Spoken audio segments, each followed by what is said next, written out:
প্রশ্ন থাকবে নবম শ্রেণীর প্রথম স্থান অধিকারী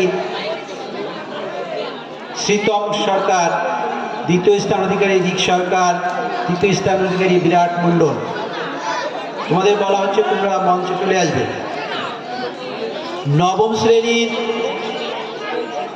শ্রীতম সরকার প্রথম স্থান অধিকারী, দ্বিতীয় স্থান অধিকারী রিক সরকার, তৃতীয় স্থান অধিকারী বিরাট মণ্ডল। এদের হাতে পুরস্কার তুলে দিচ্ছেন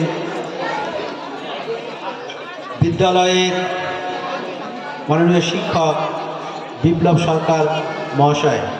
পুরস্কার তুলে দিচ্ছেন নবম শ্রেণীর শ্রীতম সরকার প্রথম স্থান অধিকারী, রিক সরকার দ্বিতীয় স্থান অধিকারী এবং বিরাট মণ্ডল তৃতীয় স্থান অধিকারীদের। পুরস্কার তুলে দিচ্ছেন বিদ্যালয়ের বিজ্ঞান বিভাগের মাননীয় শিক্ষক বিপ্লব সরকার মহাশয়। মঞ্চে আসার জন্যে অনুরোধ করা হচ্ছে দশম শ্রেণীতে প্রথম স্থান অধিকারী